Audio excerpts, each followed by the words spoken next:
Welcome to the National Guild of Hypnotists Annual Educational Conference and Convention. Hi, I'm Dr. Dwight Damon.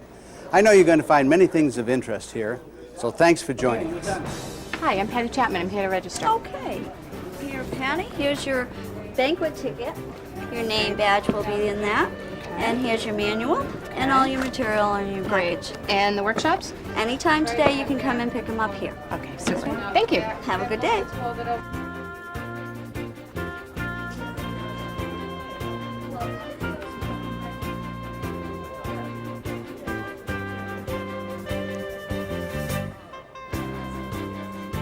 There you go. Have a good one.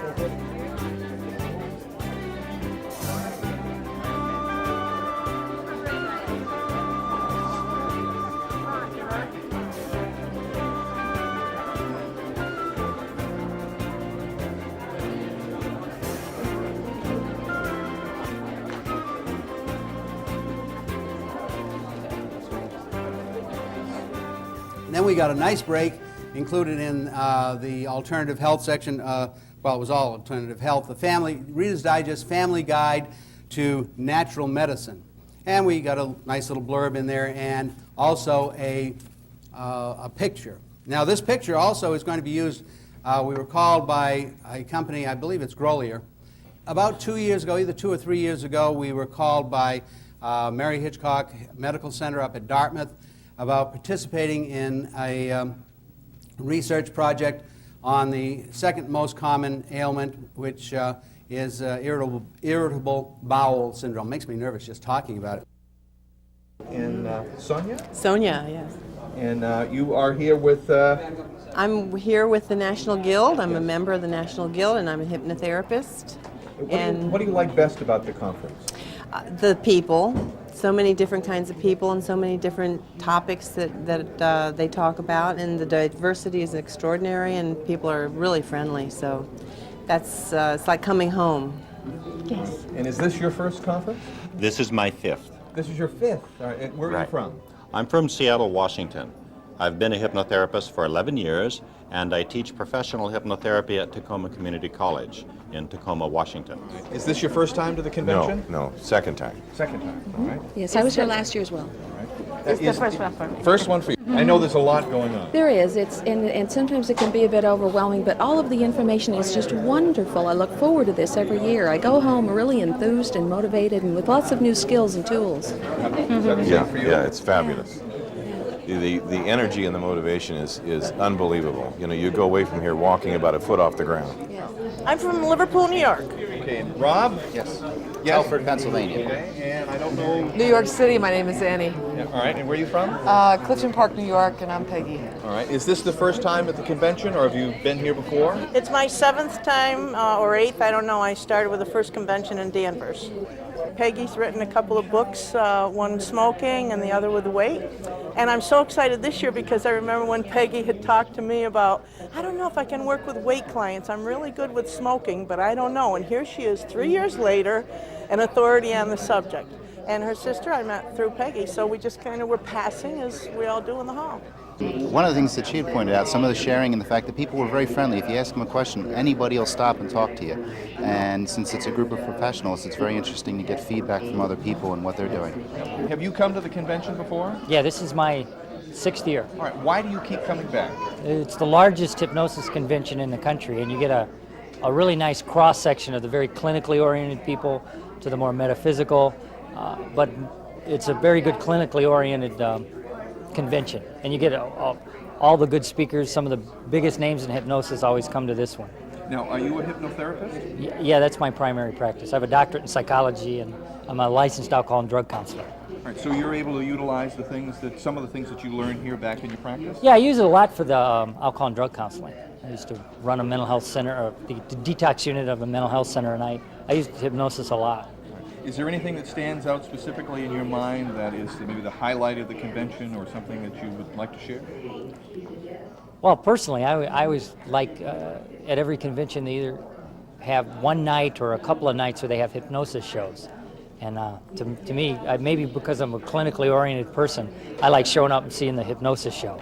Or the stage show from beginning to end, you know, with the whole, like you see in the nightclubs. Are you a member of the Guild? Yeah, I have been since '86. Okay. What does the Guild do for you? Well, mainly it's a good networking tool, and they're good about just getting a lot of information out to all their members.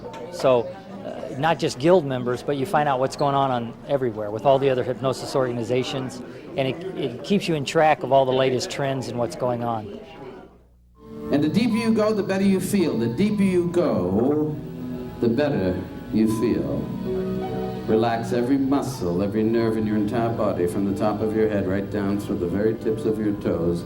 I want you to make your body loose and limp like this. Pretend that your body is like a rag doll. Become a rag doll right now, loose and limp. Drift and dream and float. Let sleep be on your mind. As I count now from 7 to 1, you go into very deep hypnosis. 7 to 1, you go into deep hypnosis as your body feels so heavy, so tired, that you drift and dream and float deeper and deeper, and nothing bothers you.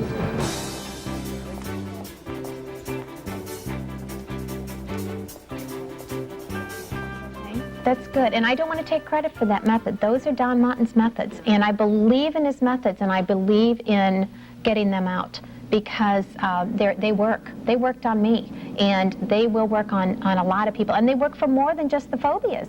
It's amazing, and we're going to go into that later on today. You're going to learn some really good techniques that will work for many, many different things. They're very emotional techniques that can really come across. But I'm just amazed, not only with the phobias, but in a lot of areas where you hit upon one thing and it totally goes the opposite. I did somebody for acupuncture. And, oh no, I'm sorry, I did somebody who's afraid of needles. And now she does acupuncture on a weekly basis. And somebody for spiders, and now she loves spiders. She could care less about spiders. So it's amazing how that's jumped, and that's how what my whole life has been, not just one little aspect, but one whole thing, from being severe phobic and agoraphobic with panic attacks every single day, to going panic-free and being able to do anything that I want to do in one session. One session. So that's what you need to know. You need to know that. We in the National Guild of Hypnotists acknowledge that our members fall into two distinct classes. First is the class of individuals who are licensed or credentialed to practice some other profession than hypnotherapy. These people, that would include myself as a board-certified chaplain, are dual professionals. You have basically two professions, and you practice a combination. The rest of us are persons who are not licensed to practice any other professions. We are simply hypnotherapists. I'm not going to say just hypnotherapists, because hypnotherapy is a great profession. Now, we feel that our training program, our basic and advanced training program combined, qualify you for general practice of hypnotherapy. What we mean by that is we think you know enough when you pass your advanced certification test to work independently with any client on any issue related to recreational, vocational, avocational, educational, stress management, or self-improvement goals. Smoking and weight loss are included in that. So if you're helping a normal person cope with normal problems of living, you know enough to do that, in our opinion, without any further training. However, if you want to work with someone on issues directly related to a medical or mental disease, we don't think our training qualifies you to work independently on that. So therefore, we have another area of our scope of practice called referred practice, where we think you can do that stuff, but you need to do it on the basis of a written referral from a licensed practitioner of medical or mental health care.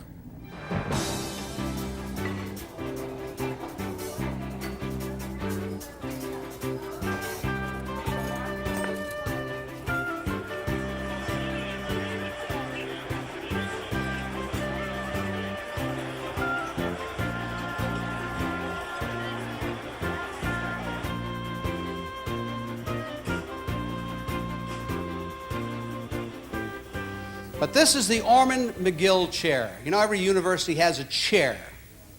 And we established this several years ago, the Ormond McGill chair.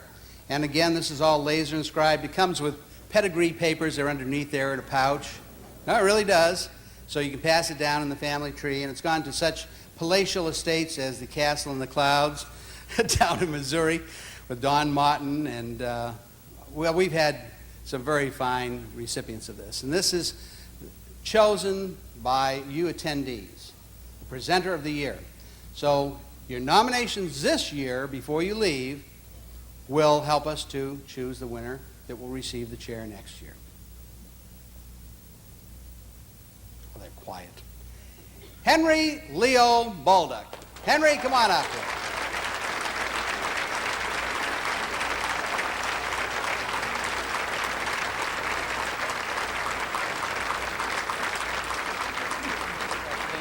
All right, Henry, you are required to try the chair on for size. And we'll send it for you. We'll ship it home for you. You were going to drive home sitting in the chair? Tony will drive. Okay, great. You can take it home with you. Very deserving, one of our finest presenters.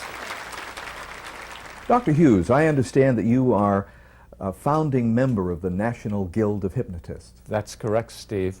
I'm currently the research editor for the Journal of Hypnotism, and I am on the board of directors.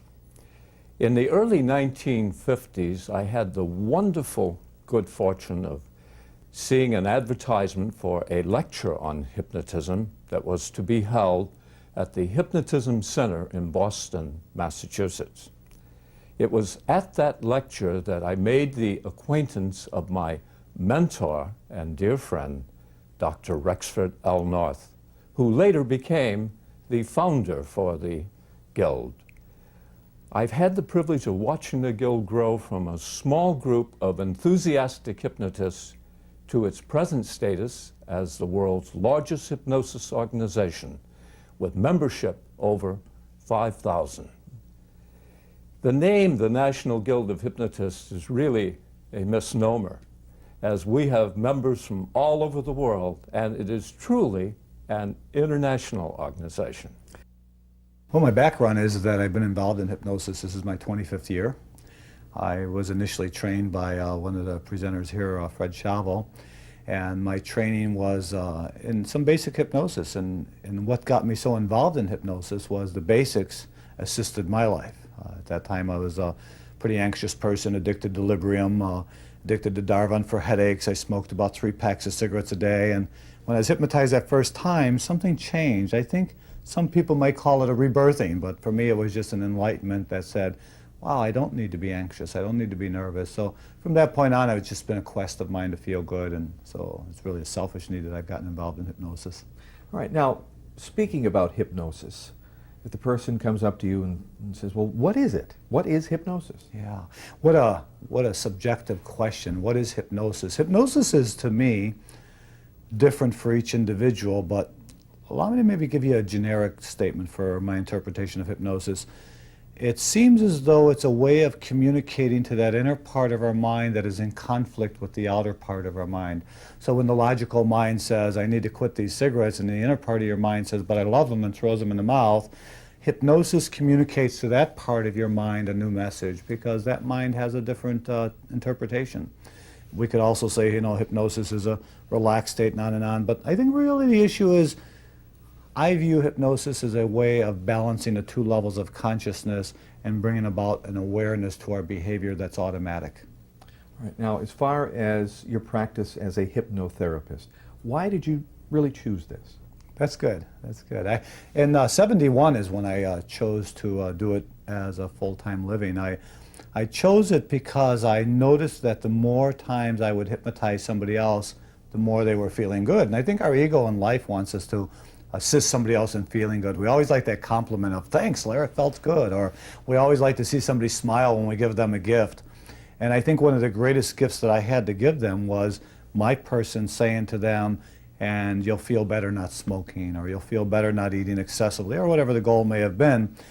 And to see them after they've been hypnotized, there was a feeling of enjoyment and an experience that said, I feel good. So from then on, it was a perpetual motion of wanting to teach more people to feel good.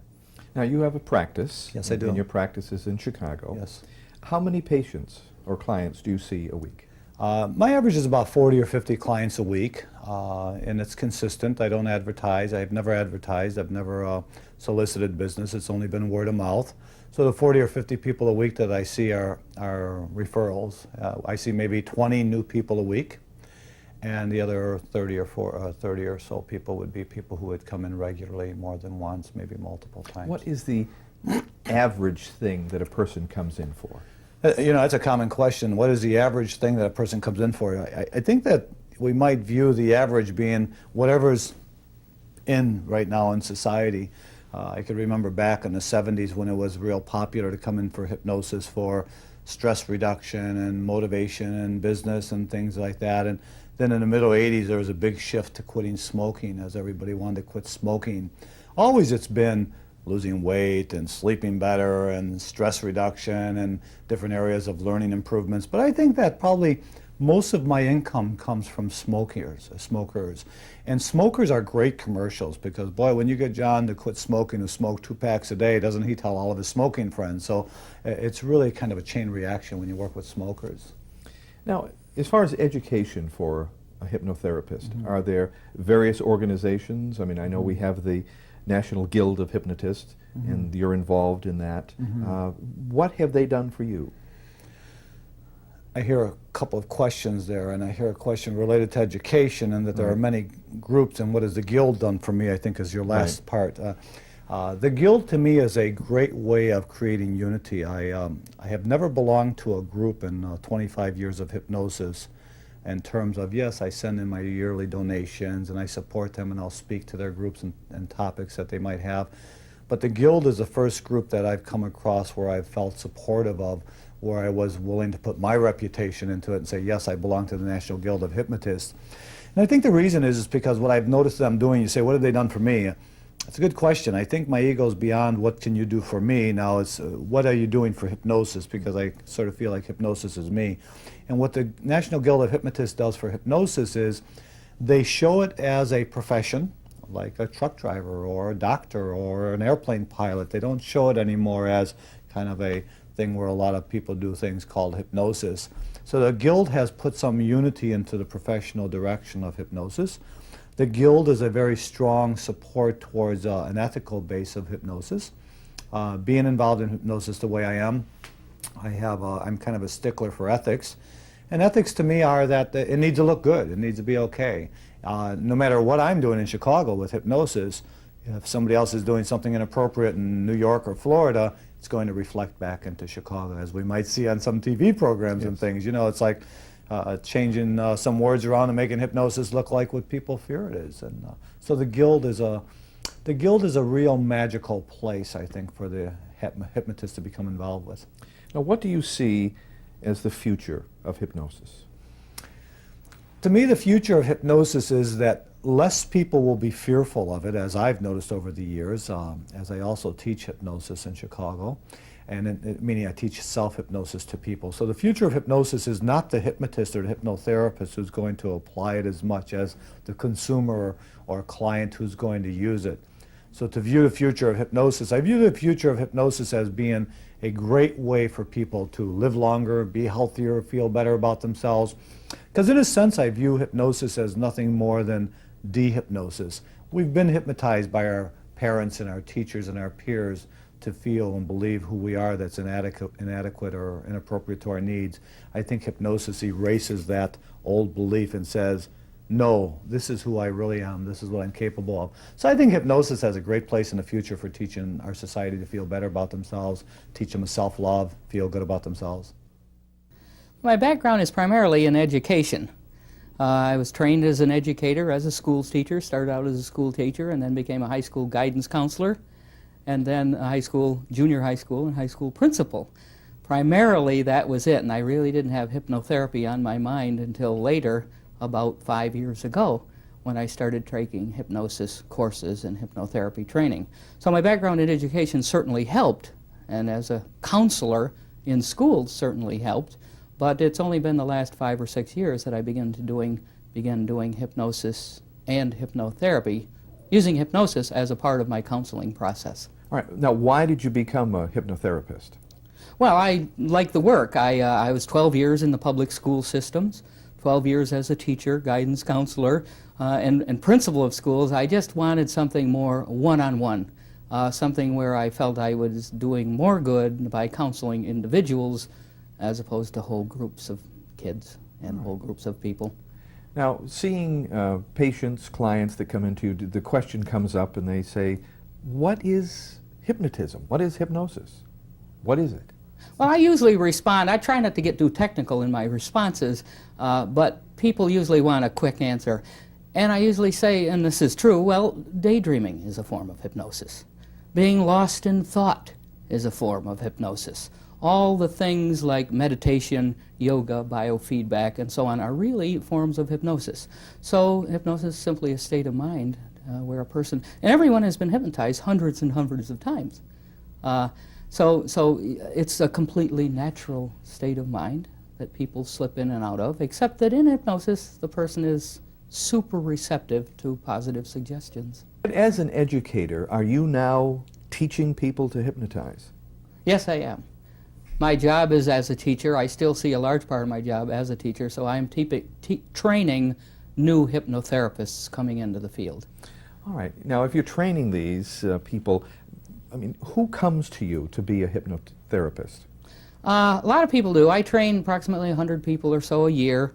About 50% of the people who come to me are already mental health professionals, physicians, dentists, counselors, social workers that want to use hypnosis as a tool to add to their practice, to augment their current practice. I get people like nurses and so on that are doing midwifery. So people in the health field, in the mental health field, a large percentage of my trainees are people already in the medical profession. And there's another group of people that just want a new career and a new life. So sometimes they take hypnotherapy training to open practices and so on. Now the people without training or without psychological backgrounds come out of the training only able to do basic things like stop smoking, lose weight, control stress. These are the three basics. So they're at one level, they're hypnotherapists at one level that do the basics, like stop smoking, and then the hypnotherapists at a higher or another level would be psychiatrists and psychologists who are using hypnosis as an adjunct to their current professions. Now, what do you look for in training a new hypnotherapist? Is there something specific that you look for? Sure. What we look for primarily, at least what I look for, are people with the ability to relate to other people. The best psychiatrists sometimes are cab drivers and bartenders because they're able to relate to other people. So disregarding academic credentials, we don't always look for specific academic credentials. We look for people who have empathy and the ability to relate to other people. So it is something that most everyone can learn how to do. Absolutely. Everyone can learn how to hypnotize. Not everyone can learn or be a therapist. Right. That's a whole different, and background and training and academic credentials do matter when you become a therapist. Now, speaking of that, do hypnotherapists have continuing education? Well, hypnotherapists certainly have continuing education. With the being certified by the National Guild of Hypnotists, there are a certain number, just like any profession, teachers, lawyers, physicians all use CEUs, we call them, continuing education units, and the National Guild of Hypnotists has its requirements, very high standards as far as the number of courses per year you have to complete in order to continue with your, at this point, and it's going up all the time, at this point in time it's 15 CEUs or 15 continuing education units per year to keep your certification current. First off, Virginia walked in with a cane with a rather blank look on her face, which happens with MS people. They find it very difficult to focus. She was having difficulty walking. She walked in with her cane. And after we were finished with the session, Virginia sat right in on the session. After we were finished with the session, I had been doing research on multiple sclerosis. I said, Virginia, I'm doing research and I would like to know if you do have, if you would like some help with that. I had seen what she did with my son, and I knew it was not going to be something that would be invasive to my privacy. I had not heard anything that would be positive about results for different things that they were testing for people who had MS, and it sounded like, what could I lose? And she did agree to journal for me, to make a diary. So in other words, it isn't just something that was free. She had a part in the research too. And so she would make the diary as good, bad, or indifferent. It didn't matter what it turned out to be from the day that she started having her hypnotherapy. Well, the outcome is that Virginia had the brace taken off after 5 weeks. She had a brace on her left leg, and it was almost atrophied. The muscle expanded to the point that the brace had to be removed. She wanted to take it off. She's, Connie, that leg hurts. And she said, I don't want to wear the brace. I says, you check with your physician. And you went to your physician, and what did your physician say, Virginia? This is fantastic. Take the brace off today, but carry your cane till you can walk on your tiptoes. And I was so weak I could not even pedal an exercise bike, so that took me a year to get rid of the cane. But when I realized how just using hypnosis to control this negative suggestions into positive suggestions, I thought, this is great. And that's why I took it up as a profession. So today you are a hypnotherapist yourself? Correct, yes. Could we go just to one more thing? It was the programming that actually, what Virginia was actually programmed into having multiple sclerosis. She had lost several babies and found out that she was pregnant. Would you take it from there, Virginia?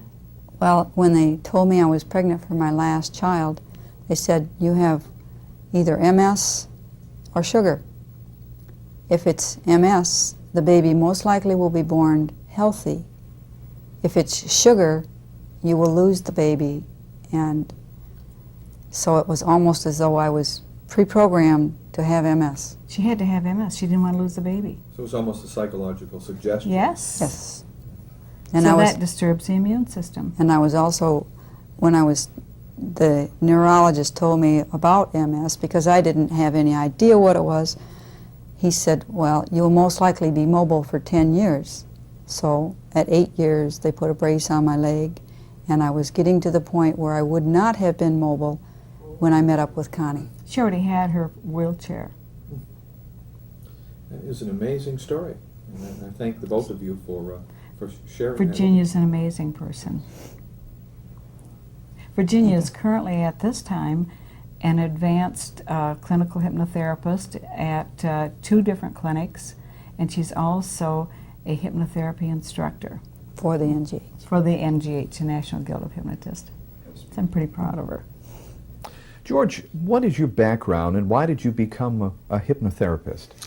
My background is in law enforcement. I was in law enforcement for over 24 years in a variety of applications. Homicide detective, was a chief investigator for the prosecuting attorney's office, and we had utilized hypnosis in the investigation of a number of crimes. It's called forensic hypnosis. All right, now how did you utilize hypnosis at that time? Sure.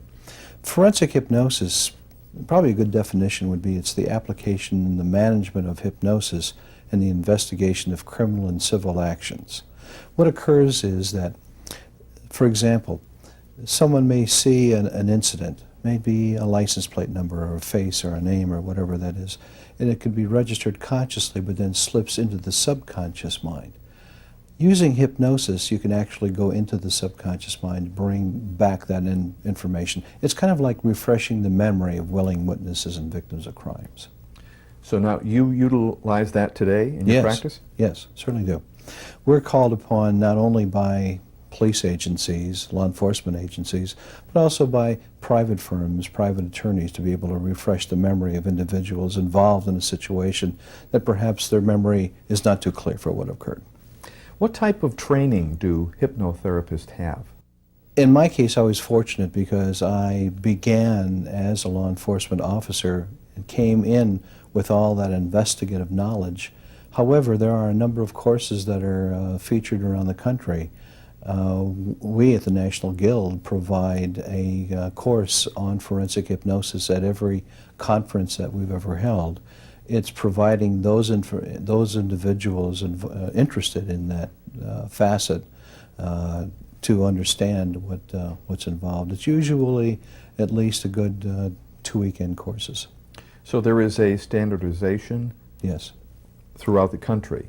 Or through the National Guild? Through the National Guild, yes. I can't speak for other. All right. So an individual needs to be certified? Certainly. All right. Now tell us, I think the forensic part of it is very fascinating. Mm-hmm. Can you give us kind of some descriptions Sure. as to what you did and how you got involved? Well, there's a number of cases, you might call them classical cases in the field. In fact, there was not too long ago a made-for-TV movie starring Carl Malden. It was the Chowchilla kidnapping case. Basically, it had occurred in about the early 80s. This is a situation where an entire busload of children, 26 children and the bus driver, were kidnapped, so to speak, by 2 vans. 3 individuals in 2 vans. They piled all the children in these 2 vans, driven 100 miles to an abandoned stone quarry, and then actually buried them alive, 6 feet underground in an old abandoned storage semi-van that was then submerged 6 feet underground. And they were going for a large ransom. About 20 hours later, the children and the bus driver dug their way out of this grave, so to speak. And in a conscious state, the bus driver could not give very many details of the van that had stopped them. But under hypnosis, was able to give 5 digits of a 6-digit license plate number that resulted in the arrest of those individuals. That's sort of the classic case, I think, that most people point to around the country. Now, do you see a future for hypnosis in forensic work? Oh, certainly. Because let's face it, crime is certainly abundant. The investigators need every tool that's available to them to be able to solve crimes, and certainly remembering a license plate number or a face or a name, anything like that can help solve a crime. What better reason would there be to use a tool like this? Now, does the average person still have misconceptions about hypnosis? Of course. They do have misconceptions. The media, I suppose, is sometimes to blame to that, because we still see movies about Dracula and things like that, and swinging gold watches and people doing strange things, but it's nothing like that at all. It's an everyday human process. It's a biological, psychological, physiological human process that everyone does, and obviously I believe that the country certainly is becoming more and more aware that hypnosis is not like that stereotype that we've seen for all those years. I am a Unitarian Universalist minister, and I have my doctorate in mental health ministry from Meadville Lombard Theological School at the University of Chicago. So I've always been interested in mental health care, as well as using spiritual and religious resources in mental health care.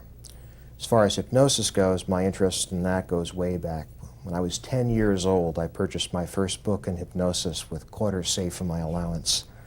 So as my career developed and my interest in mental health care developed, I wanted to train in hypnosis and to use that tool to help people. So people will come to you for counseling then, and you will utilize hypnosis to help them? Correct. I'm a certified member of the Association of Mental Health Clergy, an affiliate of the American Psychiatric Association. My special interest is in working with people who have life-changing medical conditions, mostly cancer in my case, but also to a lesser degree autoimmune disorders, HIV, and some other conditions. Now, you're also working with legislation. That's correct. Some years ago, certain other professions began to notice that hypnotherapists were commanding a percentage of the mental health market, and they became disturbed. And they attempted to pass highly restrictive and unfair legislation that would force our people out of practice.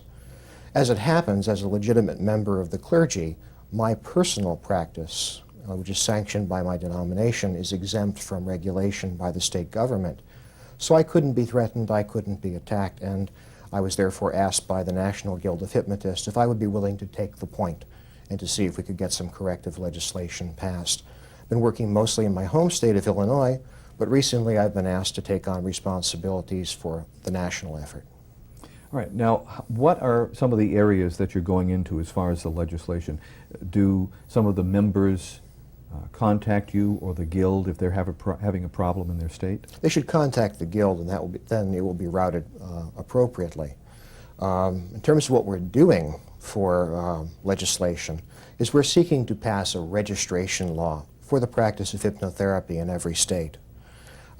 Hypnosis is not a dangerous technology. A person can't really injure another person with it. But if a hypnotherapist isn't properly trained, his or her work will be ineffective, and that makes us look bad to the general public. So we want to be sure there's a standard of quality for hypnotherapeutic services delivered to the American people, and also to establish credentials like protecting the confidentiality of clients, to guarantee reporting of child abuse and other basic standards and credentialing that is mandated by most state governments. So you can see this working throughout the states? Correct. We're in the process of drafting model legislation which will be introduced in a great many states fairly soon. We hope with the support of the other mental health professions. That will establish a baseline credential for the practice of hypnotherapy. It will establish a uniform code of professional practice and standards, and also give the public a venue for expressing any concerns they may have about the practice of hypnosis. Now, you had mentioned earlier that you work with cancer patients. That's correct. How do you do that? Well, I direct a program called I CAN, which is the first medically approved program in America for hypnotic interventions into cancer. It's based at LaGrange Memorial Hospital in Illinois, and we've been treating patients very successfully for 4 years now. Physicians prescribe the program for their patients, and the physician then receives regular updates on how their patient is doing. And we teach the patient to use the power of their own mind to participate in their battle with the cancer. Now, it's not a cure for the cancer. It's not even really a treatment for the cancer as such, but it makes the care they're receiving from their physician more effective, because we can help them control the side effects of the treatment, nausea, which often accompanies chemotherapy, the lethargy that often accompanies radiation. We can help remove some of the anxiety that people feel, and also elevate mood. And those factors alone will help a person sleep better, eat better, and with better sleep, rest, with good nutrition, every cancer patient will do better. Yes, the reason why we've joined with the National Guild of Hypnotists is because we believe in their cause and we believe in their struggle. They're seeking to be a separate and emerging profession which has the potential for enormous growth, and we want to be part of that growth and assist them in attaining that.